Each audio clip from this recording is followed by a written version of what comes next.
Makasih Mas Lutfi sudah bersedia untuk hadir lagi di channel Verbal Question. Ya, dan untuk episode kali ini, pertanyaan aku sebenarnya ini pertanyaan yang klasik ya, mengenai kenapa umat Muslim, komunitas Muslim secara global itu mundur gitu. Jadi secara pendidikan terbelakang, secara ekonomi sulit. Nah, ada yang bilang kan, oh itu gara-gara kolonialisme Barat. Ada yang bilang karena kemunduran kultur intelektualitas aja gitu. Ada yang bilang karena Islamnya sendiri gitu. Islamnya tidak pro ilmu pengetahuan, tidak pro inovasi gitu. Tapi kan Islam ini pernah jaya nih. Tapi apakah kemajuan dan peradaban Islam itu faktornya terkait langsung dengan doktrin Islam atau enggak gitu? Sebenarnya tuh faktor-faktor utama kemunduran peradaban Muslim tuh apa sih? Apa gitu ya? Nah, pertama, pertanyaan atau isu ini bukan sesuatu yang baru sebetulnya. Dan ini ironi lain dari masalah ini, karena pertanyaan tentang kemunduran umat Islam itu dari 1 abad yang silam. Jadi kalau sekarang kita lihat data-data tentang kaum Muslim di dunia yang stagnan atau mundur, tidak seperti negara-negara maju lainnya, itu situasi yang sama yang terjadi 1 abad yang silam. Gitu. Jadi sejak awal abad ke-20, pertanyaan tentang kaum Muslim terbelakang itu sudah dimunculkan, dan mengapa kaum Muslim terbelakang sudah dicoba dijawab oleh banyak ulama pada saat itu. Ya. Nah, sebetulnya kan kalau kita lihat sekarang mengapa kaum Muslim mundur, pertanyaannya adalah apa buktinya mundur, gitu kan? Karena ada sebagian negara-negara Muslim yang sangat maju, dalam artian secara ekonomi lah paling tidak. Kalau kita lihat misalnya negara-negara di kawasan Teluk, ya. Memang kalau kita lihat di negara-negara Arab di kawasan Teluk, secara ekonomi mereka makmur ya? Sangat makmur kan? Dan ukurannya misalnya pendapatan per kapitanya di atas rata-rata dunia. Arab Saudi, Oman, Bahrain, Kuwait itu cukup maju. Nah, tetapi ketika kita mengatakan kaum Muslim mundur atau terbelakang, itu kita bicara secara umum, ya. Yang disebut kaum Muslim itu biasanya adalah mereka yang hidup di negara-negara mayoritas penduduknya Muslim, ya. Di dunia ini sekarang ini ada sekitar 50-an negara yang mayoritas penduduknya Muslim. Nah, kalau kita lihat dari 50 negara itu, hanya ada 7 negara yang pendapatan per kapitanya di atas rata-rata dunia. Sisanya semua di bawah itu. Dan negara-negara itu yang di daerah Teluk tadi? Iya. 6 negara Teluk, 1 negara tetangga kita yaitu Brunei Darussalam. Berarti kurang lebih yang makmur itu makmur minyak ya? Iya, itu apa ya? Tidak bisa dibanggakan karena majunya bukan dari kreativitas, bukan dari kerja keras, tapi berkah alam gitu. Ya. Artinya kalau tidak ada itu, ya seperti negara-negara Muslim pada umumnya tidak bisa berkembang. Berarti kalau misalnya faktor kemunduran intelektualitas itu, kalau ditanya sebabnya itu kan sangat beragam sekali, ya. Nah, karena pertanyaan ini sudah muncul sejak lama, para ulama, para sarjanas mencoba mencari jawabannya. Ada yang mengatakan bahwa ya karena umat Islam jauh dari ajarannya. Iya, ada yang bilang gitu. Ada yang bilang gitu. Nah, persoalannya ajaran yang mana nih? Karena di dalam ajaran Islam kan banyak juga ada sarjana lain atau ulama lain mengatakan jangan-jangan karena umat Islam terpengaruh pada satu ajaran Islam sendiri. Misalnya ada doktrin tentang fatalisme. Fatalisme itu adalah keyakinan atau paham yang terlalu bergantung kepada Tuhan secara berlebihan. Ya, itu kan doktrin agama juga. Nah, ulama seperti Abduh misalnya, Muhammad Abduh adalah seorang ulama Mesir, mengatakan salah satu sebab kemunduran karena umat Islam terlalu fatalis. Artinya apa? Artinya terlalu berpegang pada doktrin fatalisme itu yang ada di dalam ajaran Islam gitu. Nah, tapi ada juga yang mengatakan bahwa ya sebab-sebabnya macam-macam, banyak. Selain masalah keyakinan agama, ada problem yang lebih struktural. Ada soal kolonialisme, ada masalah kepemimpinan di dalam umat Islam sendiri, soal apa? Misalnya penerapan sistem politik. Kebanyakan negara-negara Muslim menjalankan sistem politiknya secara otoriter, kan? Ya, hampir semua negara Muslim sistem politiknya kan otoriter. Nah, itu salah satu sebab kenapa sulit sekali umat Islam untuk maju. Gitu. Kalau kan ada nih gerakan-gerakan kayak revitalisasi Islam gitu. Tapi biasanya yang kayak gitu tuh arahnya konservatif gitu. Berarti itu tuh katanya kan menurut idealisme mereka kalau misalnya Islam ini direvitalisasi kembali gitu, disucikan kembali, itu akan mengantarkan masyarakat Muslim ke komunitas yang inilah, yang cerdas, beradab, yang madani gitu. Itu sebenarnya arah yang tepat atau? Mungkin itu masuk ke ini ya, upaya-upaya pembaharuan atau upaya reformasi Islam. Ya. Jadi pada awal abad ke-20 ada gerakan pembaharuan atau gerakan reformasi yang di sana juga sangat beragam gerakan itu. Ada yang ingin menganjurkan reformasi itu artinya memahami ulang ajaran-ajaran Islam secara baru dengan melihat konteks dunia modern gitu. Ada yang berargumen sebaliknya bahwa untuk menghidupkan Islam itu harus sifatnya revivalism, menghidupkan apa yang sudah ada dulu gitu. Nah, jadi itu dua pendekatan yang berbeda tentu saja. Nah, mungkin kalau kita lihat gerakan modern di dalam Islam itu kan sangat beragam sekali. Ada yang agak progresif atau liberal, ada juga yang sangat konservatif, atau bahkan ada yang radikal dan ekstrim. Nah, itu karena perbedaan pendekatan terhadap ajaran-ajaran Islam. Dengan Islam ini, masyarakat Muslim ini kan pernah maju nih, pernah ada golden age gitu. Itu sendiri majunya apakah karena Islamnya atau karena faktor-faktor lain? Nah, itu pertanyaan yang sering ditanyakan oleh orang juga, majunya karena agama atau karena faktor lain yang tidak ada hubungannya sama agama gitu. Tentu saja jawabannya panjang, tapi saya mau meringkaskannya. Kalau kita lihat era Golden Age itu kan sebetulnya tidak terlalu lama ya. Pada masa kekhalifahan Abbasiyah lah ya, abad ke-9 sampai abad ke-12 gitu. Disitulah lahirnya para ilmuwan, para filosof dan para dokter gitu ya. Setelah abad ke-13 mulai terjadi kemunduran. Itu jadi the Golden Age itu sekitar 200-300 tahun, dan itu pun tidak langgeng. Kalau kita lihat kerajaan-kerajaan Islam, ada peperangan di sana, ada pemberontakan dan seterusnya gitu. Nah, tapi yang jadi ukuran biasanya adalah produk pengetahuan, bahwa ada buku-buku, ada literatur yang ditulis dan diproduksi oleh para sejarawan, para sarjana Muslim ya. Nah, biasanya ukurannya itu. Nah, apa yang membuat peradaban Islam itu tiba-tiba sangat maju, berkembang luar biasa? Faktor utamanya menurut saya adalah keterbukaan. Ya, saya selalu mengatakan bahwa untuk mengulangi peradaban Islam yang pernah jaya dulu, ya kita harus mengulangi attitude-nya. Ya, kita harus mengulangi perilaku para elit Muslim, para tokoh Muslim pada saat itu yang sangat terbuka.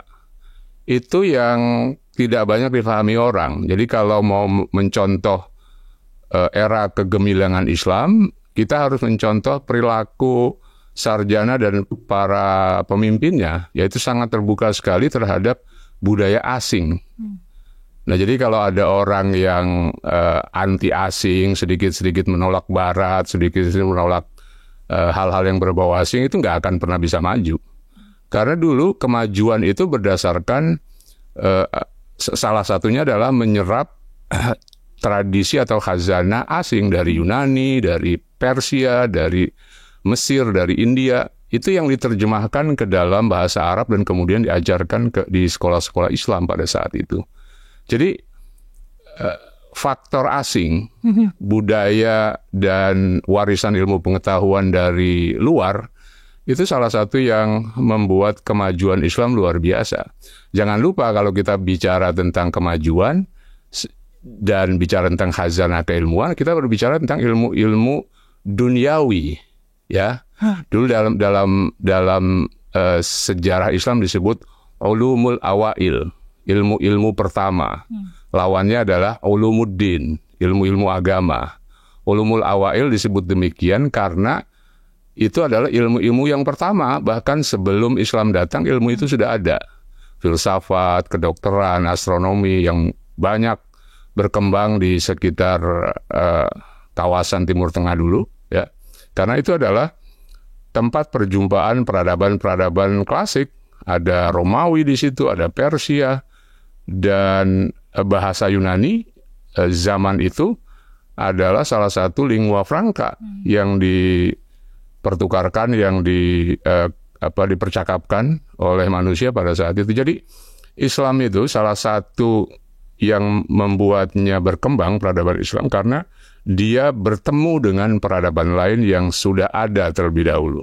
Kalau tidak ada itu, ya agama ini tetap menjadi agama padang pasir, nggak ada perkembangannya. Karena ilmu awail itu, ilmu dunia itu kan kayak semua orang di belahan dunia lain juga mencoba mempelajari itu, ya, mencoba mempelajari alam semesta gitu. Iya, dan itu yang bermanfaat buat kemanusiaan. Gitu. Kalau kita mempelajari agama kan terbatas hanya untuk urusan ibadah, untuk urusan hubungan kita sama Tuhan. Misalnya belajar hadis atau belajar Quran, tujuannya kan untuk tujuan keagamaan. Tapi kalau Anda belajar astronomi, kedokteran, itu bermanfaat buat manusia secara umum. Dan ya. Implikasi ilmunya kemana-mana. Sangat luas. Itu yang menjelaskan kenapa yang diterjemahkan karya-karya ulama Muslim itu bukan buku-buku agama, tetapi buku filsafat, buku kedokteran. Ya. Misalnya buku kedokteran Ibnu Sina, Al-Qanun fit Tibb, itu diterjemahkan ke dalam bahasa Latin dan diajarkan di universitas-universitas Eropa selama lebih dari 400 tahun. Itu bukan bukunya Asy-Syafi'i, bukan bukunya Al-Bukhari, tapi buku-buku para filosof dan para dokter yang ada pada saat itu. Iya, kayaknya itu juga salah kaprahnya umat Muslim yang suka bilang, misalnya kayak, iya ulama-ulama, ada perbedaan pemahaman makna ulama zaman itu dan sekarang gitu. Kalau ulama sekarang kan biasanya orang mempersepsikannya kayak ustadz-ustadz yang ceramah di masjid, gitu. Lagi pada abad kemasan Islam kan yang disebut ulama itu ya saintis. Sebetulnya sampai sekarang, Mila, kalau kamu ke Timur Tengah, saya ini pernah hidup di Yordania cukup lama. Di televisi atau di radio kalau dengar kata ulama itu bukan ulama MUI, tapi ulama ya ulama dalam artian umum. Bisa, kalau ulama agama disebut ulama ad-diniyah. Gitu. Tapi kalau ulama saja ya termasuk para fisikawan, ahli kimia, ahli biologi itu disebut ulama. Gitu. Yang disebut misalnya ijtima al-ulama, di sana perkumpulan ulama itu maksudnya adalah ulama sekuler, ulama umum gitu. Nah, cuma udah sampai di Indonesia ada salah kaprah. Ulama itu ya cuma ulama agama gitu. Agama. Sama ustadz juga jadinya kalau di kita ustadz itu ya Ustadz. Kalau di Mesir itu ustadz profesor, atau di dunia Arab secara umum ustadz itu profesor. Jadi setelah doktor itu al-ustadz. Al-ustadz itu profesor. Jadi suatu title yang sangat yang tinggi sekali dan dihormati. Kalau di sini kan ustadz murah sekali. Jadi lulusan kadang-kadang nggak perlu lulusan apa-apa. Yang penting hafal beberapa ayat, ngomong seenaknya dianggap ustadz. Bisa ngomong depan jamaah gitu udah bisa ustadz. Betul. Dan sekarang kan ada kayak ilusi dikotomi ilmu dunia dan ilmu akhirat. Waktu itu tuh aku pernah lihat ada konten waktu itu acara apa namanya? Oh, Clash of Champions. Saya sambil minum ya. Ada anak yang pintar banget matematika, terus ada ya, ibu-ibu yang komen percuma dia jago banget matematika tapi tidak punya ilmu agama, nanti nggak bisa masuk surga gitu. Itu attitude yang mungkin nggak populer kok di abad keemasan kali ya. Perbedaan atau dikotomi ilmu agama dan ilmu umum antara ulumuddin sama ulumul awail itu baru terjadi abad ke-10 ya, mulainya abad ke-11, abad ke-12 dan puncaknya setelah itu tentu saja. Nah, salah satu orang yang berjasa membuat dikotomi itu Al-Ghazali. Karena Al-Ghazali ini kan dia salah satu rektor pertama An-Nizamiyah di Baghdad. Nah, An-Nizamiyah ini proyek politik dari Khalifah Al-Qadir Billah. Itu khalifah yang terkenal, salah satu khalifah Abbasiyah yang memerangi kelompok-kelompok Islam yang dianggap sesat atau dianggap berbeda. Nah, kelompok-kelompok Syiah itu mulai mengalami penurunan, ancaman pada zaman Al-Qadir Billah itu. Al-Qadir itu mengeluarkan satu risalah atau yang disebut sebagai Risalah Al-Qadiriyah, doktrin Al-Qadiri, di mana salah satu isinya adalah menganggap kelompok-kelompok di luar Sunni sebagai sesat. Gitu. Nah, Al-Ghazali berada dalam rezim itu, dalam rezim yang dikembangkan oleh Al-Qadiri. An-Nizamiyah itu adalah proyek pendidikan yang lebih mengutamakan pendidikan agama. Dari sanalah kemudian Al-Ghazali menulis karya klasiknya, Ihya Ulumuddin. Coba lihat dari judulnya, Ihya Ulumuddin itu artinya menghidupkan ilmu-ilmu agama. Jadi artinya dia merasa terancam dengan dominasi ilmu-ilmu awal, ilmu-ilmu dunia. Karena itu dia berusaha ingin membela ilmu-ilmu agama. Nah, dari sanalah kemudian terjadi dikotomi mendahulukan atau memprioritaskan ilmu agama ketimbang ilmu umum. Nah, apa yang kita rasakan di awal di abad ke-20 dan sampai sekarang, dikotomi itu kan masih terasa. Nah, itu kontribusi Al-Ghazali besar sekali dalam mendikotomikan ilmu akhirat dan mempengaruhi kaum muslim secara umum. Iya, sampai sekarang. Tapi berarti dulu tradisi keilmuan orang Islam itu tidak terlalu mendikotomikan itu ya secara kultur. Iya, awal-awal itu kan justru mereka didorong untuk mempelajari ilmu pengetahuan seluas-luasnya. Ada sebuah hadis yang diatribusikan kepada Nabi, tuntutlah ilmu ke negeri Cina. Saya kira itu adalah bagian dari semangat menyerap ilmu sebanyak mungkin dan seluas mungkin dari manapun sumbernya, gitu. Nah, itu baru terjadi dikotomi itu dan kemudian memprioritaskan ilmu agama ketimbang ilmu-ilmu umum. Itu setelah kemunduran Islam, setelah abad ke-13. Coba kita perhatikan dalam sejarah Islam, setelah abad ke-13 itu hampir tidak ada produksi pengetahuan, kecuali buku-buku agama. Tidak ada lagi buku seperti Qanan al-Afitib, tidak ada lagi buku seperti Al-Jabar wa Taqsim yang menjadi landasan buat algoritma. Itu semuanya diproduksi pada abad 11, abad 10, abad ke-9, abad ke-10 yang disebut sebagai puncak keemasan Islam. Dan bahkan untuk keilmuan agama pun nggak ada literatur baru lagi juga nggak sih yang masif banget misalnya dari negara-negara Islam sekarang ini. Iya. Di Timur Tengah juga. Iya, itu yang menunjukkan salah satu indikator kenapa umat Islam dianggap sebagai terbelakang kan. Jadi yang disebut maju itu kan bukan hanya indikator ekonomi, tetapi juga produksi pengetahuan. Kalau kita lihat misalnya perbandingan berapa judul buku yang diterbitkan di suatu negara dibandingkan dengan negara-negara Muslim misalnya, itu jelas sekali kita jauh terbelakang. Itu makanya Al-Ghazali itu ada misalnya kayak mengkritik Ibnu Sina atau mengkritik filsafat, itu berarti kayak semacam pesanan pemerintah itu. Saya kira memang dari pribadi Al-Ghazali sendiri. Ahmed Quru itu menulis bagus sekali mengulas tentang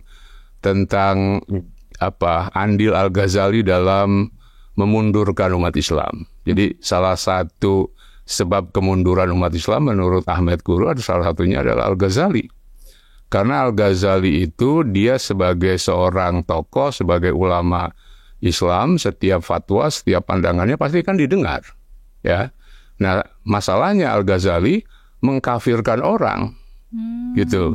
Di dalam bukunya Tahafut Al-Falasifah itu dia mengkafirkan para filosof, mengkafirkan Ibn Sina, Al-Farabi, Al-Kindi dan para filosof lain gitu. Nah itu dampaknya luar biasa.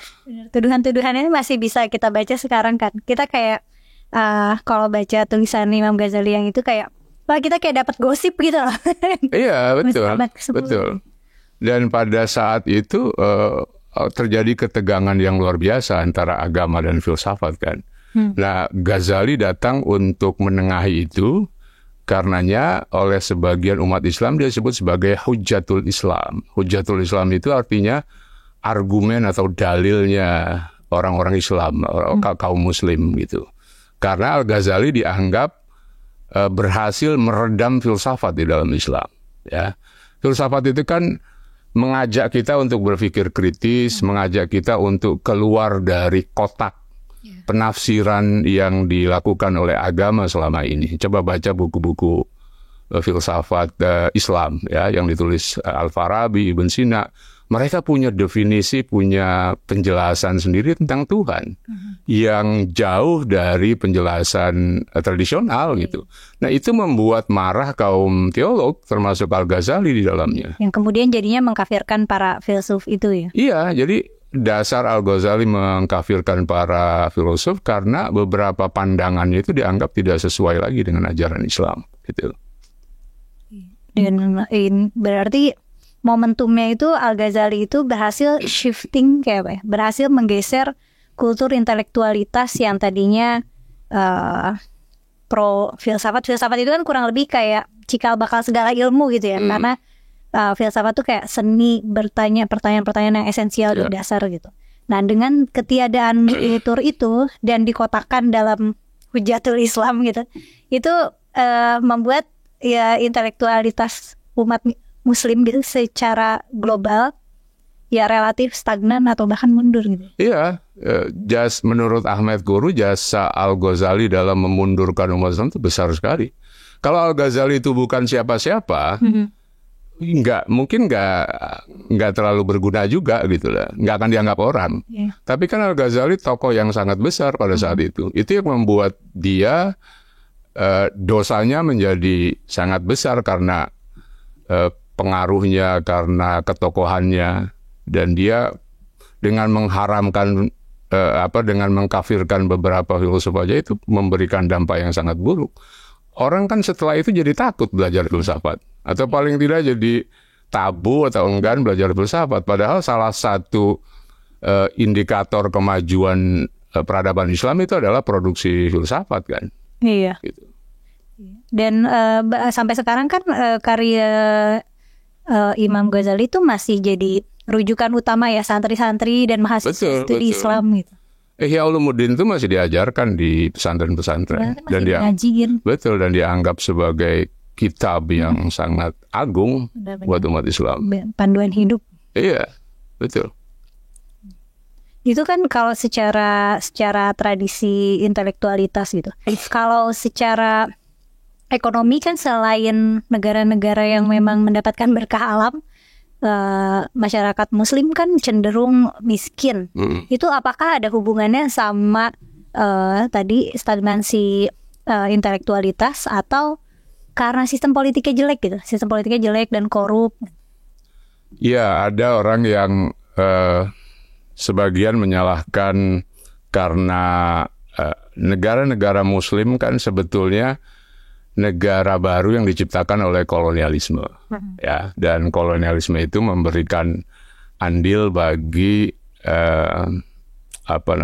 bagi sistem politik dan bagi perkembangan politik negara-negara Muslim kemudian. Ya meskipun ini bukan alasan sebetulnya, beberapa negara baru ya yang muncul setelah Perang Dunia Kedua misalnya, itu bisa berkembang, bisa maju gitu.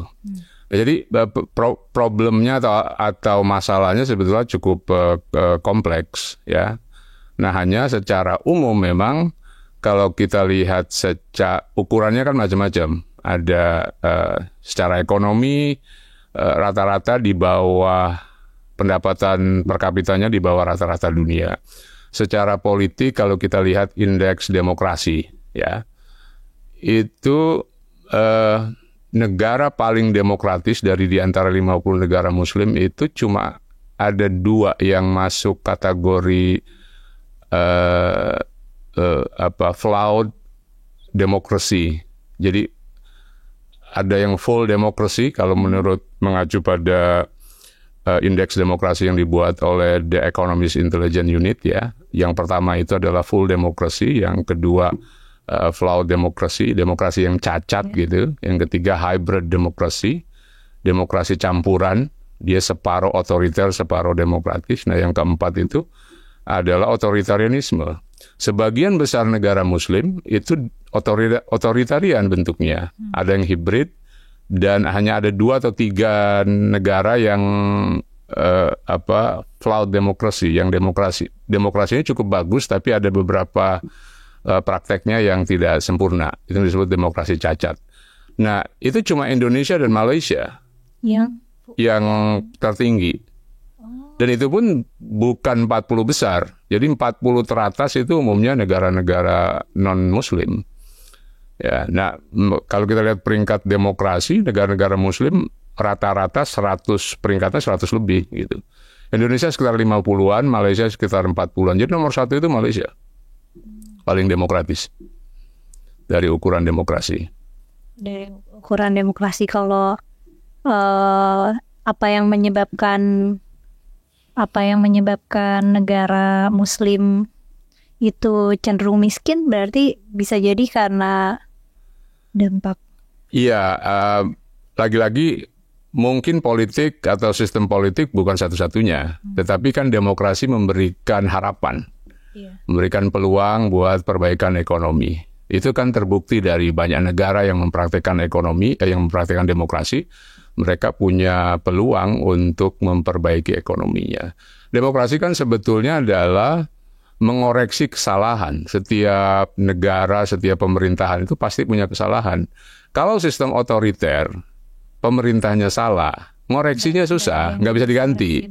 Nah, dengan demokrasi, kalau ada kesalahan, bisa diganti, ya. Jika warganya bisa mengoreksi. Jika warga bisa mengoreksi dan itu yang menjelaskan kenapa negara-negara maju umumnya sistem politiknya demokrasi gitu, ya. Jadi kalau ada kekeliruan, pemimpinnya tidak perform, itu bisa diganti 5 tahun sekali atau sekian tahun sekali. Nah, sementara negara-negara Muslim umumnya otoriter. Jadi kalau pemimpinnya buruk, ya sepanjang hidupnya buruk gitu. Iya. Itu penjelasannya sebetulnya kenapa demokrasi itu sering dikaitkan dengan kesejahteraan ekonomi gitu. Kalau mengenai ini kemunduran peradaban Muslim secara global ini ada hubungannya juga nggak sama intensitas konflik yang terjadi sekarang gitu? Apakah karena negara-negara ini lemah dan secara pendidikan tidak kompetitif gitu, tidak unggul, ini yang bikin konflik Timur Tengah tuh jadi memanas gitu. Nah, kita yang di Indonesia nih seringnya ramainya kan melihat berita-berita ini dengan kacamata agama atau kacamata konspirasi gitu. Wah, ini karena Amerika mau mengacak-ngacak Islam gitu. Atau ngelihat ini seolah tuh perang agama gitu. Ini kalau ada penjelasan sederhananya, gimana sih cara memahami konflik yang terjadi sekarang gitu? Konflik ke Timur Tengah atau konflik dan perang itu kan sebetulnya sebabnya 2 pada umumnya. Satu adalah soal wilayah, ya, klaim wilayah, ada batas wilayah yang dilanggar. Yang kedua adalah perebutan natural resources, kekayaan alam, minyak atau kekayaan di hutan dan seterusnya gitu. Nah, tapi ada faktor lain kan, ada soal agama di situ, ada soal ideologi dan lain-lain.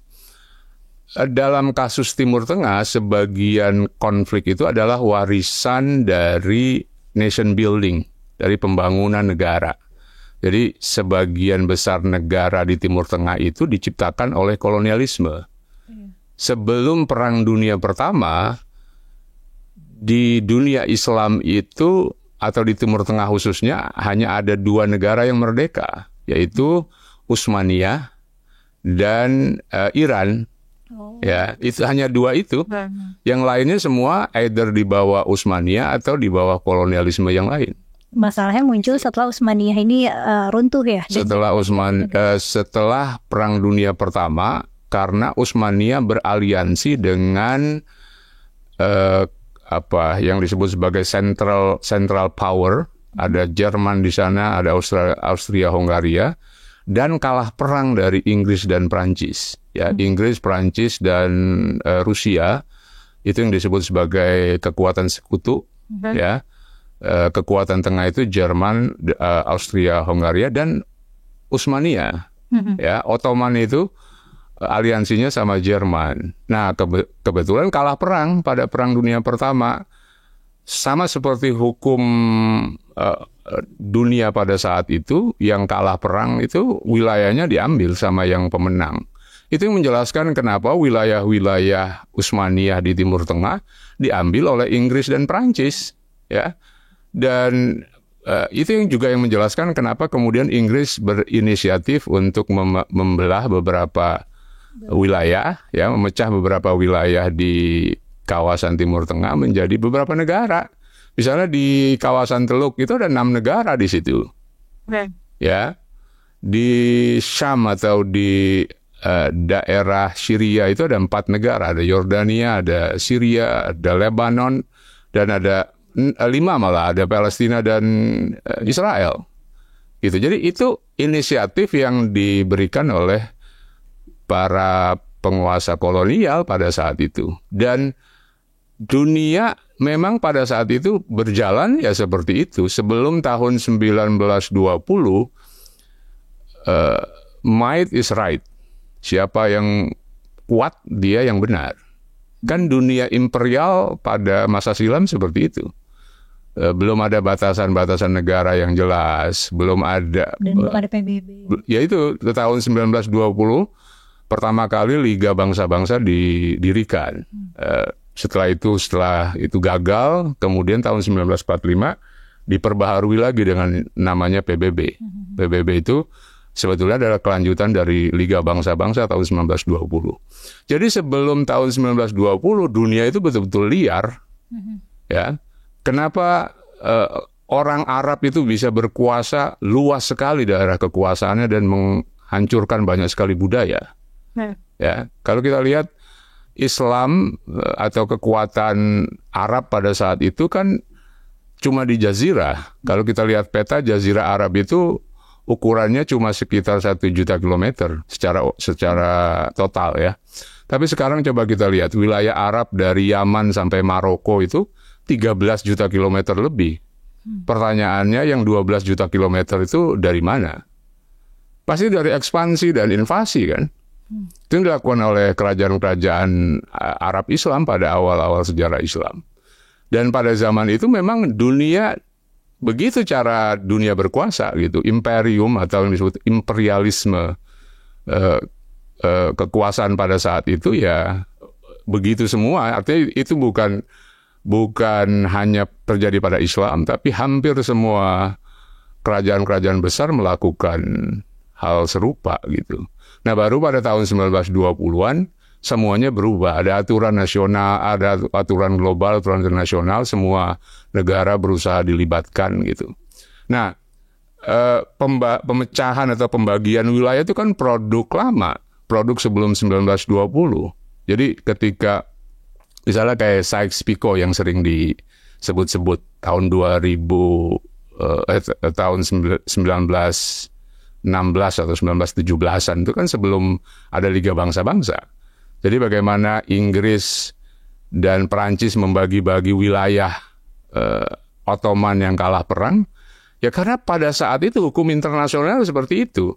Bahwa kemudian Inggris membagi Palestina atau wilayah, sebetulnya bukan wilayah Palestina dalam artian rigid seperti yang kita kenal sekarang. Itu adalah wilayah Utsmaniyah yang istilahnya namanya sanjak. Sanjak itu semacam provinsi, ya, wilayah yang dibagi-bagi oleh kerajaan Utsmaniyah.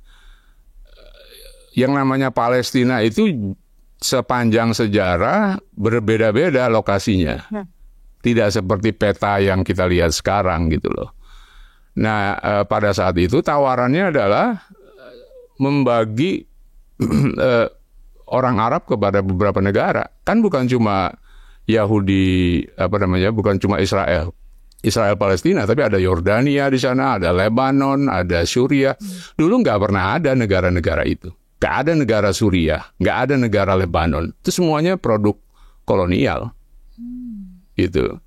Jadi kalau ada orang yang tiba-tiba marah, merasa dulu pernah ada, itu nggak ngerti sejarah. Gitu. Karena itu produk baru. Tadinya tanah itu ya semuanya jajahan Inggris dan Prancis. Iya. Mereka karena menang perang, dapat warisan dari Utsmaniyah gitu. Dan berarti kalau tadi Islam bisa menyebar begitu luas, kita kan selama ini kalau kayak di tarikh-tarikh atau sirah gitu, itu kan kayak keberhasilan dakwah gitu, menyebarkan ajaran Islam. Sebenarnya kalau dilihat dengan kacamata sekuler itu tuh invasi dan kolonialisasi juga ya, kayak perluasan sebenarnya. Kan perang ngambil tanah gitu. Semua kerajaan pada masa silam itu disebut sebagai imperialis. Imperialis itu dalam artian punya semangat imperium, ya. Jadi khilafah itu kan adalah imperialisme. Khilafah itu ingin menguasai wilayah sebanyak-banyaknya, seluas-luasnya, bukan hanya satu kerajaan, tapi ada banyak wilayah yang dikuasai. Itulah khilafah, ya. Karena itu kalau kita lihat misalnya kerajaan-kerajaan Islam kalau bentuknya masih kecil, dia nggak mau pemimpinnya tidak mengklaim sebagai khalifah, tapi sebagai sultan atau sebagai amir. Biasanya begitu. Karena kalau khalifah itu akan berarti jadi bagian imperial gitu ya? Iya, kalau dia sudah merasa besar, misal contohnya adalah kekhalifahan Umayyah di Spanyol, di Andalusia. Ketika mereka kalah di kudeta oleh Abbasiyah di Damaskus, di daerah timur, sebagian keturunannya melarikan diri ke Spanyol, ke Andalusia. Mereka mendirikan kerajaan di sana. Jadi ada dua kerajaan Islam pada awal-awal sejarah Islam. Ada Abbasiyah di timur, ada Umayyah di barat, di Spanyol. Nah, awal-awal Abdurrahman pertama tidak mendaku dirinya sebagai khalifah karena kekuasaannya kecil. Tapi begitu kekuasaannya melebar, termasuk wilayah di Maroko dan daerah Afrika Utara, dia mengklaim dirinya sebagai khalifah. Gitu. Jadi khalifah itu sangat erat kaitannya dengan imperialisme, dengan semangat imperium yang dibangun oleh kekuasaan pada saat itu. Ya, ini konteks baru buat aku, kayak kacamata baru ya gitu. Iya kan, imperialisme itu asal kata dari imperium. Imperium itu bukan satu kekuasaan atau pemerintahan satu negara, tapi bisa banyak wilayah yang disatukan, yang berusaha dikuasai. Dan pemerintahan pada masa silam ya umumnya imperialis, Romawi, Persia, ya termasuk kerajaan-kerajaan Islam. Berarti sebenarnya kayak momentum yang paling kencang dari kemunduran peradaban Islam itu ketika Utsmani kalah. Sejak Utsmani berkuasa sebetulnya ya, Utsmani berkuasa itu abad ke-16, 1500-an. Itu umat Islam sudah dalam keadaan mundur. Khususnya kalau kita bicara tentang produk pengetahuan dan budaya ya. Kalau militer sih masih Militer masih hebat. Kalau militer masih hebat. Karena pada saat itu Eropa kan baru bangkit. Abad ke-16 ada Renaissance, ada reformasi Kristen. Nah, itu mulai bangkit. Jadi ini menarik sebetulnya. Kejatuhan Islam di Andalusia hampir berbarengan dengan kebangkitan Islam di Konstantinopel di Turki. Jadi yang di sebelah sana Islam enggak di Andalusia Islam jatuh, di Konstantinopel itu di Turki itu Islam mulai bangkit gitu. Jadi di bagian selatan Eropa Islam hancur, tapi di bagian timur dan di bagian timurnya itu mulai menanjak. Itu abad 16. Abad 16, 15-16. Berarti kalau kita lihat timeline-nya gini, kayak tahun 8, 9, 10, 11 itu ilmu pengetahuan lagi jadi di Golden Age. Terus tapi ada pengaruh Al-Ghazali di abad 10, 11. Jadi mungkin tradisi ilmu pengetahuan tuh jadi menurun. Betul. 13, 14, 15 itu zaman konflik dan ada pasukan Tartar datang, Mongol, ada perang salib, ada macam-macam. Itu terjadi konflik yang luar biasa pada abad 15. Pada abad ke-12 sampai abad ke-15. Oke, banyak banget perang. Peristiwa perang dan konflik pada masa itu. Terus mungkin juga tradisi keilmuan menurun, sementara di Barat lagi baru pencerahan. Terus di Islam akhirnya runtuh. Emang secara peradaban sudah mulai mundur, tapi kayak momentum runtuh bangetnya itu karena kalah perang dari mana-mana, kalah sama Mongol, kalah sama sejak abad ke-17 Eropa menguasai dunia, mengeksplorasi terra incognita, daerah-daerah yang belum dikenal, melakukan eksplorasi ke berbagai benua, ya. Dan di sanalah mulai terjadi imperialisme modern. Ya, terjadi kolonialisme, penjajahan, itu kan mulainya abad ke-17 ke-18. Seiring dengan era industrialisasi di Eropa, butuh modal yang lebih besar, keperluan untuk meluaskan industri. Kolonialisme berjalan seiring dengan itu. Kolonialisme Barat Eropa. Berarti konflik-konflik yang sekarang kisruh itu sebenarnya sisaan dari pembagian-pembagian negara pada setelah itu. Ya, sisa dari konflik-konflik yang dialami oleh dunia Islam itu sebetulnya ada residu yang belum selesai dari nation building, dari pembangunan negara. Nggak usah jauh-jauh di kita ya, kelompok-kelompok radikal Islam, kelompok-kelompok ekstrim dalam Islam yang ingin masih terpengaruhi pikiran lama, ingin mendirikan negara Islam, ingin kembali kepada Islam yang ideal. Itu kan sebetulnya adalah residu dari perdebatan di BPUPKI, perdebatan di awal kemerdekaan Indonesia. Ingat, di BPUPKI ada dua kelompok besar, kelompok sekuler dan kelompok Islam. Kelompok sekuler yang kadang disebut sebagai kelompok nasionalis, mereka menolak Islam dimasukkan ke dalam konstitusi, dijadikan sebagai dasar negara. Sementara kelompok Islam itu menginginkan Indonesia sebagai negara Islam.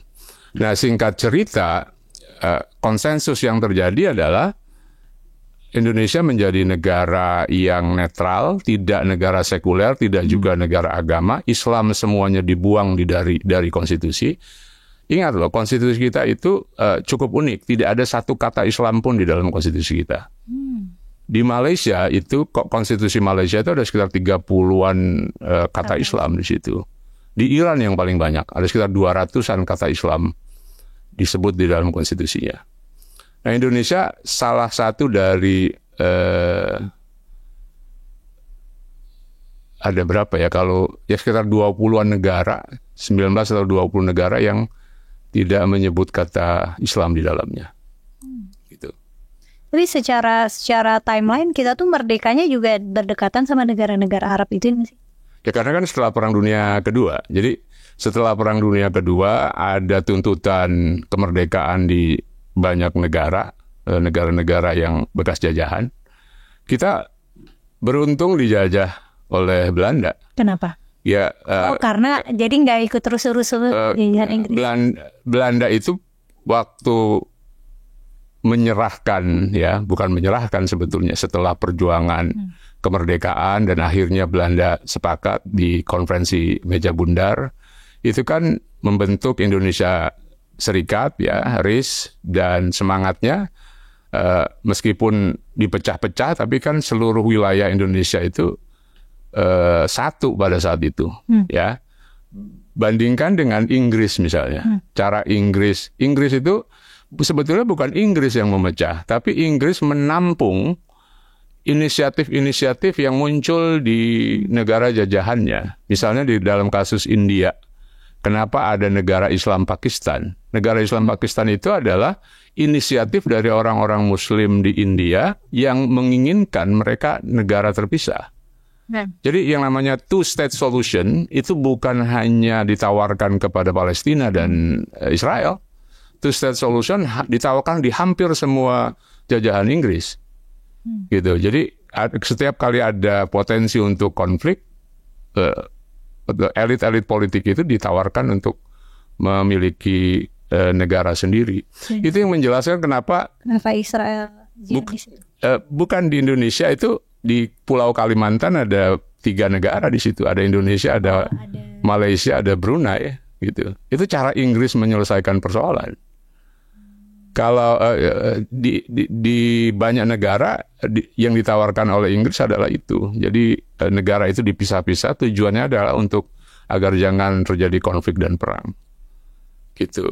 Tadi yang warga Inggris menampung aspirasi negara jajahan itu juga yang terjadi ketika warga Yahudi minta negara sendiri, ya? Ya, kalau ke tempat itu. Ya, ceritanya kan sebetulnya sejak abad ke-19 usaha untuk mendirikan negara Yahudi dari orang-orang Yahudi yang ada di Eropa khususnya yang menginginkan negara sendiri, kembali ke Zion. Zion itu sebuah bukit dan tempat di Yerusalem gitu, dan mereka memimpikan untuk kembali ke sana dan pada akhirnya kemudian memimpikan sebuah negara Yahudi, Judenstaat gitu, dan terus bergulir dan wilayah Utsmaniyah itu kemudian diambil alih oleh Inggris dan Prancis. The rest is history gitu. Nah, jadi kalau orang tidak mengetahui akar sejarah, mereka menganggap bahwa sejak awal itu milik Palestina gitu. Sementara Yahudi itu orang yang datang belakangan, atau Israel itu sebuah negara ciptaan baru. Tetapi kalau kita lihat konteks kolonialisme dan bagaimana logika dunia berjalan pada saat itu, sebetulnya ya itu terjadi bukan hanya di Palestina, itu terjadi di hampir semua negara jajahan Inggris, gitu. Tapi kan kita nih merdeka relatif sama nih sama negara-negara jajahan Inggris ini. Kenapa dalam proses nation building kita udah kelar lebih cepat gitu dibanding yang di Timur Tengah ini? Menarik itu pertanyaan kamu, Mila. Proses negosiasi, proses diskusi yang dilakukan pada awal-awal kemerdekaan itu menurut saya penting, ya. Dan kita itu beruntung sekali memiliki para pendiri bangsa yang sangat cerdas dan very well educated, ya. Saya kalau baca sejarah kemerdekaan Indonesia, sejarah pergerakan, itu luar biasa. Kita sangat beruntung dibandingkan beberapa negara lain, ya. Menurut saya salah satu kenapa Palestina sulit sekali merdeka, karena mereka tidak memiliki tokoh-tokoh yang cukup, ya. Ada beberapa tokoh pergerakan politik pada saat itu, tapi tidak cukup. Itu yang menjelaskan kenapa negara-negara Arab lain kemudian ikut campur. Kan ketika terjadi resolusi 181 yang dikeluarkan oleh PBB tahun 1947, ya, tawaran 2 negara, satu buat Palestina, satu buat Israel. Israel langsung mendeklarasikan kemerdekaan. Harusnya kalau ada tokoh-tokoh pergerakan Palestina pada saat itu, mereka juga harus mendeklarasikan kemerdekaan dong. Terus kalau itu terjadi berarti udah gitu ya? Selesai. Sebetulnya kalau pada saat itu Palestina mendeklarasikan kemerdekaan, selesai. Bahwa mereka tidak puas itu harus diperjuangkan belakangan. Jangan nyerang duluan. Jadi kan ketika Israel mendeklarasikan kemerdekaan, orang-orang Arab di sekitarnya, Yordania, Mesir, dan lain-lain, nyerang Israel dengan harapan karena mereka merasa kuat, ya sebentar saja Israel dilibas habis gitu. Tapi rupanya mukjizat datang buat Israel gitu. Apa mukjizat? Iya, maksudnya dengan dikepung oleh banyak negara Arab, mereka bisa survive dan bisa menang. Perang 48 itu Israel menang, dan itu yang menyebabkan Israel makin kokoh gitu. Nah, saya bayangkan kalau pada saat itu ada tokoh-tokoh pergerakan Palestina yang cukup, ya, punya semangat nasionalisme dan mengerti logika nation building, nggak akan terjadi itu isu Palestina, ya. Berarti sebenarnya yang kurang itu skill diplomasi, ya? Iya, dan kesadaran bahwa membangun negara itu tidak gampang. Coba bayangkan, kita di Indonesia itu perjanjian pertama namanya Perjanjian Linggarjati. Isinya apa? Itu tahun 1946 kalau tidak salah, 1 tahun setelah merdeka. Itu isinya 80% atau 90% merugikan kita. Karena itu perjanjian dengan Belanda. Itu perjanjian dengan Belanda. Jadi kan Belanda, kita deklarasi merdeka, mereka tidak mengakui itu. Iya. Jangan lupa loh, Belanda bagian dari Eropa, dan hampir semua negara Eropa adalah negara penjajah. Pasti mereka mendukung Belanda dong. Gitu. Logikanya kan seperti itu. Iya. Nah, karena itu perjuangan kemerdekaan para pendiri bangsa itu luar biasa.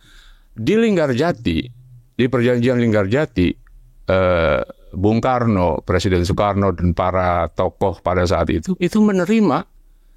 Kan di dalam perjanjian Linggarjati itu cuma Sumatera, Jawa, dan Madura. Sisanya itu masih tetap dikuasai oleh Belanda. Itu harus diterima. Banyak sekali pemuda yang protes.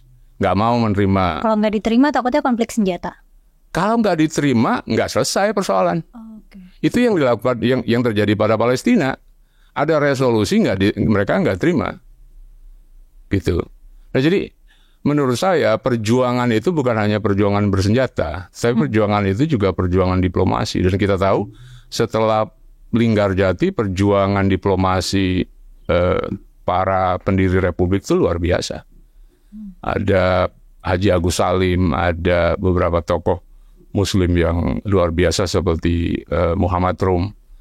Itu luar biasa perannya dalam membangun diplomasi kita. Tapi kan fast forward sekarang nih, Israel nyerang Gaza udah lulu lantak nih. Kayak korbannya sekarang entah berapa, tapi pokoknya banyak banget. Udah gitu Israel juga kan nyerang Iran dan Lebanon. Itu kalau udah sekuat ini dan Israel juga dapat support dari Amerika, itu gimana ya? Itu gimana? Stalemate, buntu. Itu yang dikhawatirkan banyak orang kan sejauh ini, ya. Konflik mutakhir yang terjadi antara Israel dengan Iran ini kan kelanjutan dari masalah yang tidak selesai. Logikanya begini, Mila, kalau saya mau runut, ya. Isu Israel Palestina yang tidak selesai ini kemudian kan melahirkan para pengungsi, ya. Peristiwa 1948 itu yang disebut sebagai Nakbah. Nakbah itu malapetaka, disaster yang dialami oleh orang-orang Palestina. Sebagian mereka mengungsi ke Yordania, umumnya ke Yordania. Ya, banyak sekali pengungsi Palestina di sana, termasuk PLO yang mengungsi. PLO itu sih partai atau PLO itu ya organisasi, Palestine Liberation Organization, yang didirikan oleh Yasser Arafat.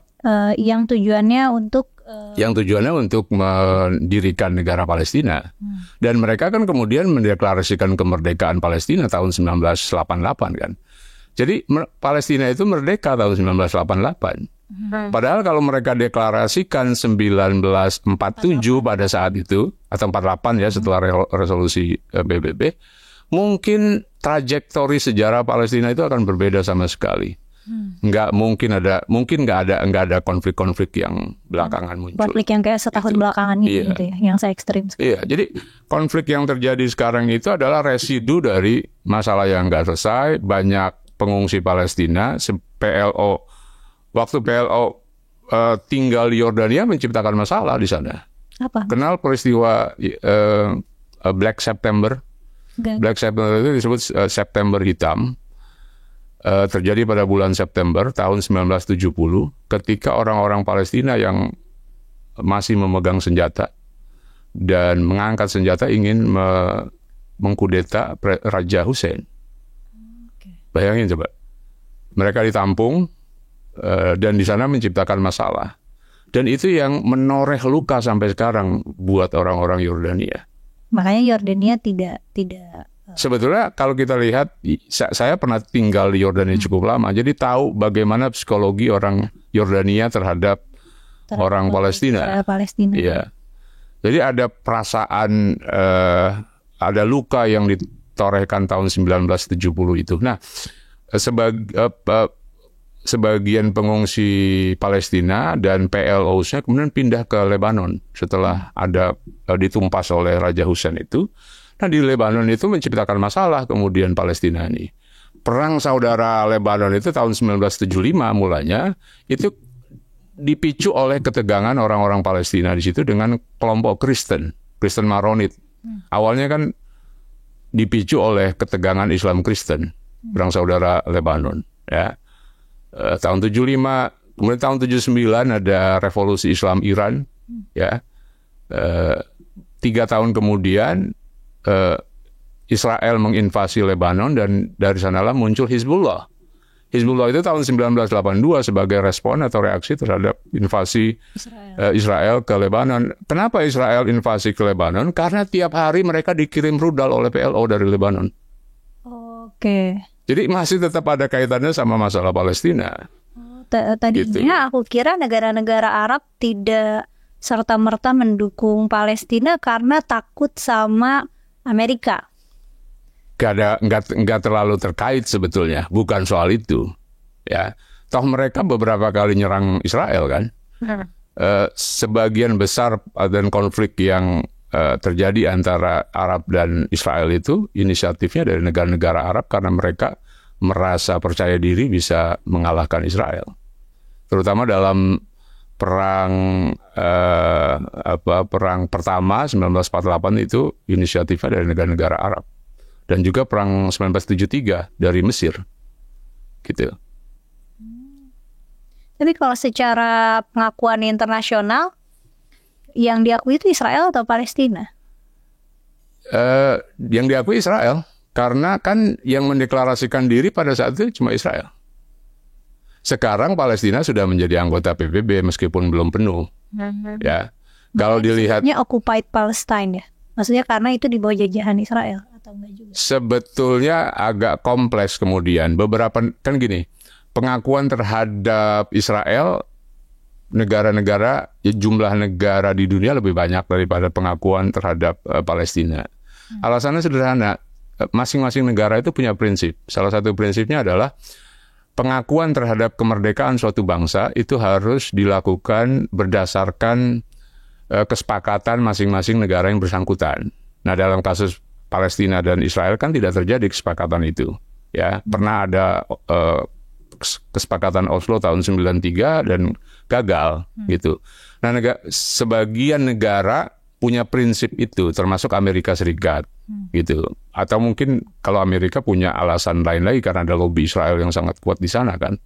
Tapi umumnya kenapa banyak negara yang masih belum mengakui Palestina sebagai negara merdeka, ya alasannya karena itu. Karena belum ada kesepakatan di antara mereka gitu. Di antara Israel dan Palestina sendiri. Iya, di antara penjelasannya adalah itu. tadi kalau misalnya dikhawatirkan buntu, kan ada nih rumor-rumor kayak di Twitter gitu, ya, di X orang bilang wah ini mau perang dunia ketiga gitu. Ya. Sebenarnya bisa sejauh itu nggak sih prediksinya, atau sebenarnya nggak akan mungkin begitu? Ada potensi itu kalau Israel itu terdesak. Ya, jangan lupa Israel itu punya senjata nuklir. Ada yang mengatakan dia punya 90 senjata 90 ledak nuklir, ada yang mengatakan 100 lebih gitu. Kan memang Israel nggak pernah declare soal nuklir itu. Kalau satu nuklir saja jatuh di Iran habis. Gitu. Dan itu nggak berhenti sampai di situ. Negara-negara aliansi Iran akan membalas dan memberi bantuan dan tidak akan berhenti gitu. Nah, itu yang disebut sebagai bukan hanya perang dunia ketiga, itu akhir daripada dunia. Kata Einstein kan, perang dunia ketiga itu akan melahirkan perang dunia keempat yang orang berkelahi dengan menggunakan batu sesama mereka. Artinya setelah itu manusia kembali ke peradaban batu lagi. Habis semuanya. Gitu. Kalau misalnya Israel mau menghabisi Hamas, kan pemimpin Hamas sudah mati nih. Ya. Itu berarti Gaza masih akan terus diserang nggak sih? Atau sekarang fokus Israel ke Hizbullah kan di Lebanon. Ya, meskipun mereka diserang oleh Iran, saya kira fokus Israel sekarang ini adalah menghabisi musuh-musuh terdekatnya. Karena itu yang paling riskan kan. Jarak antara Israel dengan Iran itu 1.800 kilometer.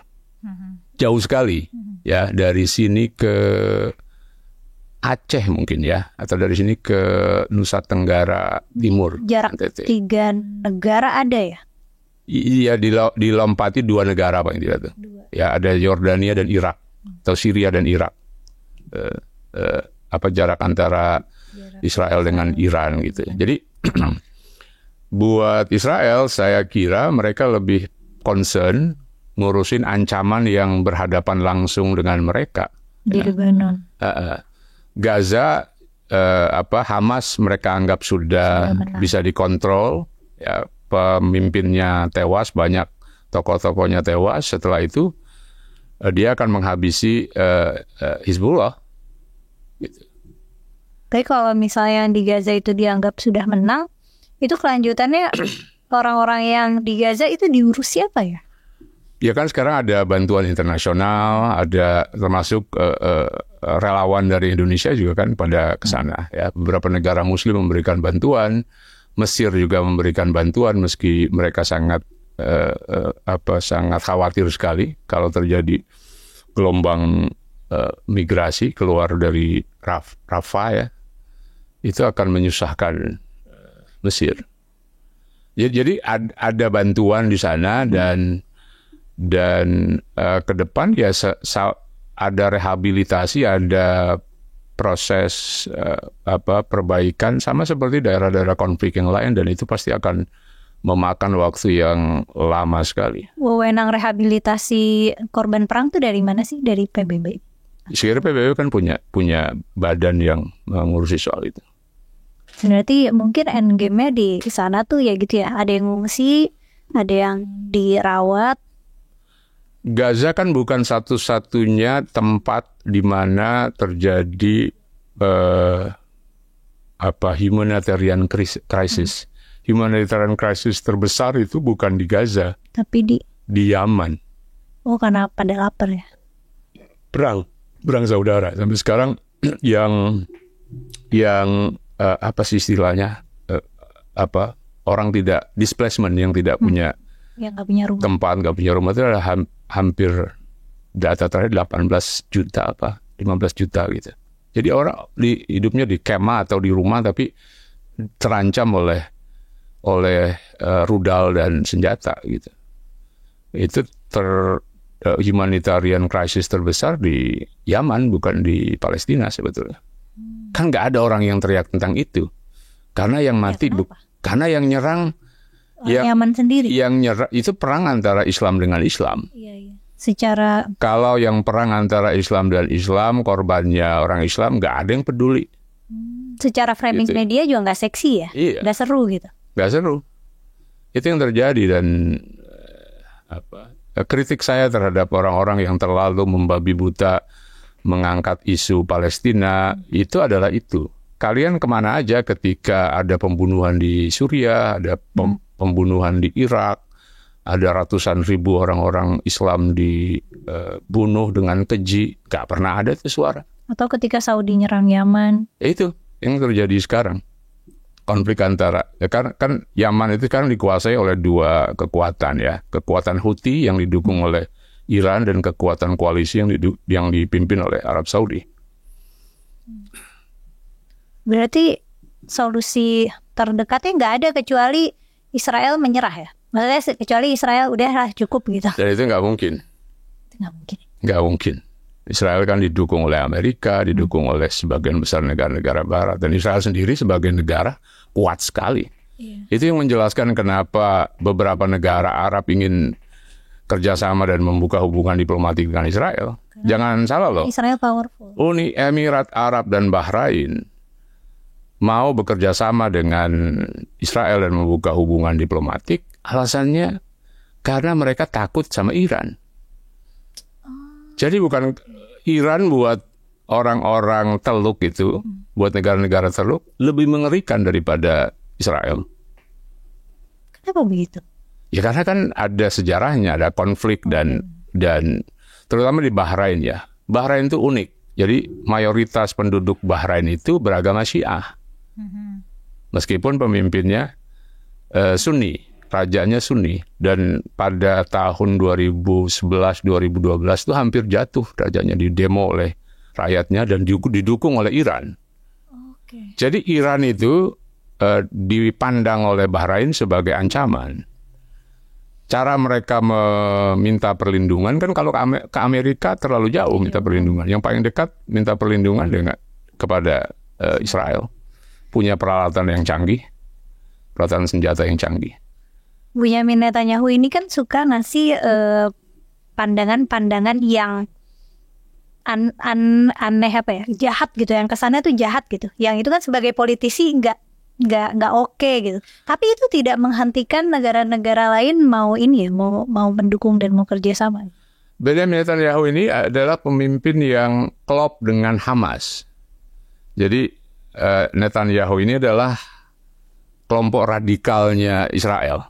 Di Israel sendiri dia itu jauh sebelum peristiwa 7 Oktober tahun lalu, sebelum Hamas menyerang Israel, itu dia berkali-kali di demo besar-besaran di Tel Aviv. Karena ya diminta turun karena ada isu korupsi, ada isu macam-macam. Ya di samping perilakunya dalam kebijakan luar negeri, cara dia menghandle krisis, cara dia menghandle isu itu sangat tidak disukai oleh banyak, terutama kalangan terpelajar, kalangan elit di Israel, termasuk Yuval Noah Harari. Dia pernah demo dan pidato menentang Benjamin Netanyahu. Berarti ini ya, kalau misalnya untuk menjadi negara yang disegani, dihormati, dan orang gak mau musik ya, jadi negara yang kuat militer ya, gak harus pintar dan berakhlak gitu. Maksudnya gimana? Kan ini Israel kan dengan tindakan-tindakan yang dia lakukan setahun ini kan sangat terdokumentasi ya. Ya perilaku militernya dan pejabat-pejabatnya, dan mereka kayak terang-terangan misalnya kayak di TV atau podcast gitu punya genocidal expression tuh mereka kayak santai aja gitu ngomong ini orang Palestina harus mati semua, anak kecil harus mati semua. Nah itu kan tadinya aku kira ekspresi-ekspresi kayak gitu tuh akan bikin mungkin kayak Amerika tuh ilfeel gitu, atau negara-negara lain ilfeel. Gak juga ya. Ini Amerika kan besar sekali. Kritik-kritik terhadap Israel itu kan juga luar biasa di Amerika. Kalau kita lihat misalnya demo-demo anti-Israel belum pernah terjadi dalam sejarah Amerika dan sejarah Eropa. besar sekali anti Israel. Istilah genosida itu kan karena ada banyak demo-demo kemarin itu, ya. Kan kalau dilihat dari perspektif Israel atau dari perspektif yang pro Israel, Israel sedang membela diri. Jangan salah loh, korban yang diderita oleh Israel pada tanggal 7 Oktober itu 1.200-an terakhir itu, dengan orang yang meninggal karena luka dan lain-lain 1.400-an. Itu 2 kali korban perang 1967. Dari pihak Israel nih. Dari pihak Israel. Jadi bagaimana tidak kalap pemimpin Israel melihat korban dari serangan Hamas yang jumlahnya hampir 2 kali lipat perang 1967 yang besar itu. Dan mereka kalap sekaligus mereka punya power untuk kalap. Exactly. Jadi kalau dia kemudian kalap dan membombardir habis-habisan, dasarnya itu dia tiba-tiba mendapatkan korban yang begitu besar, dan apalagi situasinya dalam keadaan genting Netanyahu. Jadi dia punya segala alasan untuk melakukan itu. Dan di Amerika meskipun banyak banget protes anti Israel, kalau Amerika tuh dukung Israel pertimbangannya apa ya? Maksudnya apa campur tangan? Sebetulnya kompleks ya kalau lihat Amerika. Menurut saya kenapa Amerika begitu ya? Ya selain ada masalah sejarah, tetapi lobby Israel atau lobby Yahudi itu kuat sekali di sana. Gitu, dan itu nggak bisa dianggap remeh. Setiap kali ada kepentingan Israel yang terancam, lobby-lobby Yahudi itu bekerja bukan hanya pada tataran politik, tetapi dan kalau misalnya di Amerika aja begitu, berarti kita bisa simpulkan tidak ada yang bisa menghentikan Israel sekarang ya? Ya, Israel very powerful. Ya, berarti kita cuma bisa ini ya, berpasrah dan berharap ini tidak tereskalasi jadi ada serangan nuklir atau... Ya, saya kira begitu. Kayak Amerika saya kira melakukan lobby-lobby terus, bukan hanya pada Israel untuk menahan diri, tapi juga ke Iran. Ingat dulu waktu Iran melakukan serangan yang pertama kan, ada pernyataan dari Amerika agar Iran menahan diri untuk tidak melakukan serangan berikutnya, gitu. Nah, serangan-serangan ini kan bersifat asinkronus gitu. Iran nyerang, Israel nahan diri gitu. Nanti suatu saat tiba-tiba ada tokoh Iran yang mati gitu, tewas. Entah dibunuh, entah kecelakaan pesawat atau apa. Jadi cara pembalasan Israel itu pakai smart war gitu, perang yang cerdas. Buat mereka kan sebetulnya kepentingannya bukan menghabisi rakyat Iran, tetapi menghabisi rezim Iran yang menurut Israel punya andil bagi konflik-konflik ke Timur Tengah selama ini. Gitu. Berarti memang sangat kompleks sekali. Sangat kompleks, tidak bisa diselesaikan dalam 1 hari. Dan tidak bisa diselesaikan dalam 1 step gitu. Iya, akarnya kompleks, jadi cara mengurainya juga sangat tidak gampang. Ya, jadi selesaikan. Teman-teman gimana nih? Ada yang punya tanggapan atau pertanyaan lanjutan atau sanggahan? Boleh tulis kolom komentar ya. Makasih udah nonton sampai selesai. Sampai ketemu di konten selanjutnya. Makasih Mas Lutfi. Oke, sama-sama.